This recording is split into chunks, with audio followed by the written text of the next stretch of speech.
এ equal 1 এবং B equal 0 এর জন্য এ XOR বি এর মান কত? প্রশ্নটি এসেছিল কুমিল্লা বোর্ড 2017 সালে। প্রথমে আমরা দুটি ইনপুটের জন্য XOR গেট দেখব।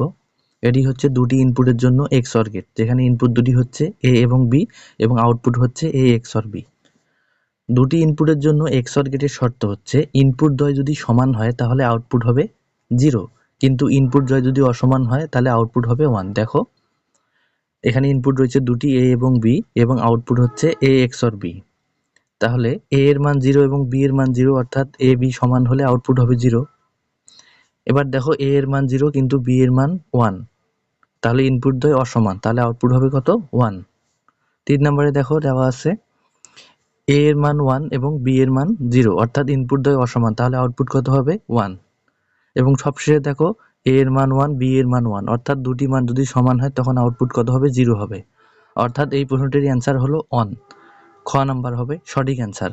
কেন খ নাম্বার সঠিক অ্যান্সার? কারণ এ এর মান 1 এবং বি এর মান 0। ঠিক আছে, দুটি ইনপুট যদি সমান না হয় তাহলে XOR গেটের আউটপুট হবে 1।